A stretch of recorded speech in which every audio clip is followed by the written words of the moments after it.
بسم اللہ الرحمن الرحیم۔ السلام علیکم دوستو، آپ سے کافی عرصے کے بعد ملاقات ہو رہی ہے۔ تقریباً 1 مہینے سے زیادہ عرصہ ہو گیا ہے اور آپ سے ملاقات نہیں ہوئی ہے۔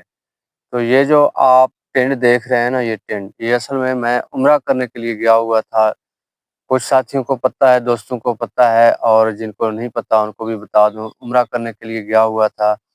اور پھر جب بندہ وہاں آپ کو پتہ ہے جاتا ہے تو پھر وہاں جو کام مطلب ضروری ہیں، جو فرض ہیں یا جو واجب ہیں یا سنت ہیں، وہ کام کرنے پڑتے ہیں۔ وہاں پہ اپنی مرضی نہیں چلتی ہے۔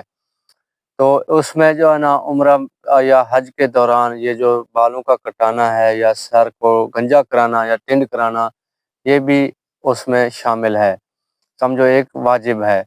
تو آپ ضروری نہیں ہے سر کو آپ یہ بلیڈ بھی اس طرح پھروائیں تو بہتر ہے۔ اس کے لیے آپ صلی اللہ علیہ وآلہ وسلم نے جن لوگوں نے اس طرح پھروایا ہے، یعنی ٹینڈ کروایا، اس کے لیے 3 دفعہ دعا مانگی تھی مغفرت کی۔ اور جن بندوں نے اوپر سے ایسے بال کٹوائے ہیں، ان کے لیے 2 دفعہ آپ صلی اللہ علیہ وسلم نے دعا مانگی تھی۔ اور جن لوگوں نے بڑے بڑے بال رکھے ہوئے ہیں اور انہوں نے صرف نیچے سے تھوڑے سے بال کٹوائے، تو ان کے لیے 1 مرتبہ دعا مانگی ہے مغفرت کی۔ تو اس لیے وہاں جو لوگ جاتے ہیں، ان کی کوشش ہوتی ہے کہ وہ ایسے سر کو گنجا کروائیں یا ٹینڈ کروائیں۔ تو بہرحال دوستو، یہ آج سے ایک سلسلہ جو ہے نا، وہ شروع کر دیا ہے میں نے آپ لوگوں سے، کہ اگر آپ لوگ مستقبل میں عمرہ کرنے کا ارادہ رکھتے ہیں تو بھی، اور اگر آپ کا ارادہ نہیں ہے یا آپ کے پاس اتنے پیسے نہیں ہیں، آپ کی استطاعت نہیں ہے، تو اس حساب سے بھی ہم نے جو ہے نا، میں کوشش کروں گا کہ آپ لوگوں کو A to Z جو ہے نا سمجھاؤں، کہ آپ لوگوں کو عمرہ یا حج پر جانے کے لیے، آج صرف ہم فی الحال عمرہ کی بات کر رہے ہیں، کہ عمرہ پر جانے کے لیے آپ کو کن کن چیزوں کی ضرورت پڑے گی۔ تو اس کے بعد پھر ایئرپورٹ پہ آپ کو کن چیزوں کی ضرورت پڑے گی، آپ کون سا سامان لے کر جا سکتے ہیں، آپ نے احرام کیسے باندھنا ہے، آپ نے عمرہ کیسے کرنا ہے، اور پھر طواف کیسے کرنا ہے، صفا مروہ، یہ ساری چیزیں انشاءاللہ ڈیٹیل میں آپ کو آگے چل کے جو ہے نا، ایک ایک ویڈیو میں آپ کو میں بتاتا جاؤں گا۔ تو اسے اور جو زیارات ہیں، خاص طور پر مکہ کے اور مدینہ المنورہ کے جو زیارات ہیں، وہ بھی آپ کے ساتھ انشاءاللہ شیئر کریں گے۔ اگر آپ لوگ وہاں نہیں جا سکتے ہیں تو آپ گھر بیٹھے بھی ان جگہوں کا جو مقدس مقامات ہیں، ان کا بھی دیدار آپ کر سکتے ہیں۔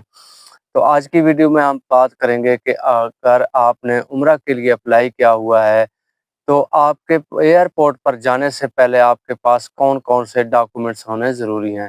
سب سے پہلے تو آپ کے پاس پاسپورٹ ہونا چاہیے، اس کے بعد دوسرے نمبر پر آپ کے پاس ویزا ہونا چاہیے، اور تیسرے نمبر پر جو ہے نا، آپ کے پاس جو ایئر ٹکٹ ہے، یعنی اس کی کنفرمیشن جو ہے نا، وہ آپ نے لازمی چیک کرنا ہے، اس میں سٹیٹس جو ہے نا، وہ کنفرم آ رہا ہے یا ریزرو آ رہا ہے یا ناٹ کلیئر، یا اس طرح کی جو چیزیں آپ نے لازمی دیکھ لینی۔ اگر کنفرم آ رہا ہے تو پھر آپ جائیں، اور اگر کنفرم نہیں آ رہا ہے، اس میں کوئی ریزرو لکھا ہوا آ رہا ہے یا ناٹ کلیئر آ رہا ہے، تو یا ان پروگریس ہے، یہ اس طرح کی اگر چیزیں آ رہی ہیں تو پھر آپ کوشش کریں اپنے ایجنٹ سے بات کریں اور یہ چیزیں ایئرپورٹ پر جانے سے پہلے کلیئر کریں۔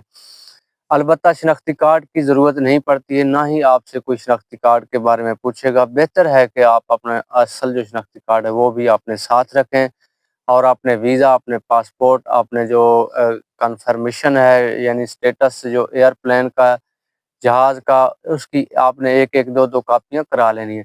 اور جو چوتھی چیز ہے وہ ہے ہوٹل کا واچر، یہ بھی لازمی آپ نے یہاں سے اس کی 1 2 3 کاپیاں آپ نے لازمی کرا لینی ہے۔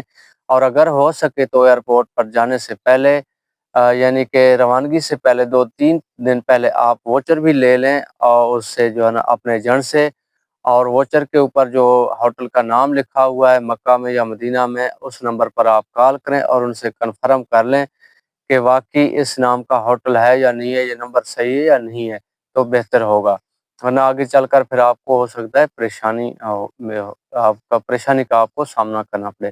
تو یہ چیزیں میں فرداً آپ کو ایک دفعہ دکھا دیتا ہوں۔ ایئرپورٹ پر جانے سے پہلے سب سے پہلے آپ کے پاس یہ جو ہے پاسپورٹ، یہ ہونا چاہیے آپ کے پاس، یہ لازمی ہونا چاہیے۔ شناختی کارڈ اگر آپ کے پاس ہے یا نہیں ہے تو اس کی ضرورت نہیں پڑتی ہے، ویسے اگر آپ رکھ لیں تو بہتر ہوگا۔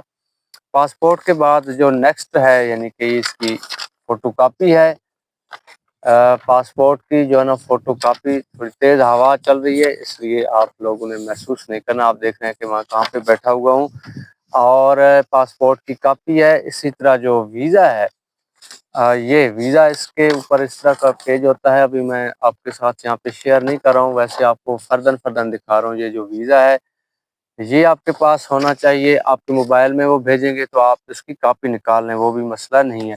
اور اس کے بعد ہوٹل کا واچر جو ہے نا، وہ میں اسکرین کے اوپر آپ کے ساتھ شیئر کر دوں گا کہ واچر کس طرح کا ہوتا ہے۔ اس کے اوپر آپ کے نام لکھے ہوتے ہیں، پھر نیچے جہاز کے ٹائمنگ ڈیٹ وغیرہ لکھے ہوتے ہیں، اس کے نیچے پھر ہوٹل کے نام وغیرہ لکھے ہوتے ہیں اور ان کے فون نمبر وغیرہ۔ جو یہ چیز ہے یہاں پہ سمجھو ایک لسٹ ہے، فرسٹ پیج کے یہاں پہ بندوں کے نام لکھے ہوئے ہیں اور ان کے آگے پاسپورٹ نمبر لکھے ہوئے ہیں۔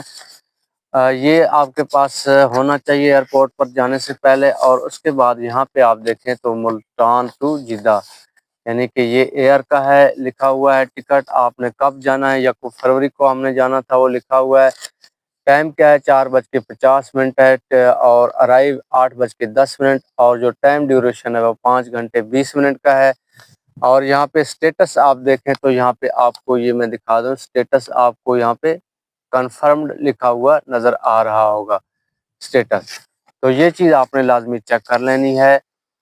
اور اس کے علاوہ ہوٹل کا جو واچر ہے وہ بھی میں آپ کو اسکرین کے اوپر دکھا دیتا ہوں۔ امید کرتا ہوں آج کی ویڈیو آپ کو پسند آئی ہوگی۔ اگر اس بارے میں آپ کو کوئی سوال ہے، آپ کچھ پوچھنا چاہتے ہیں تو آپ ہمیں کمنٹس کر کے پوچھ سکتے ہیں۔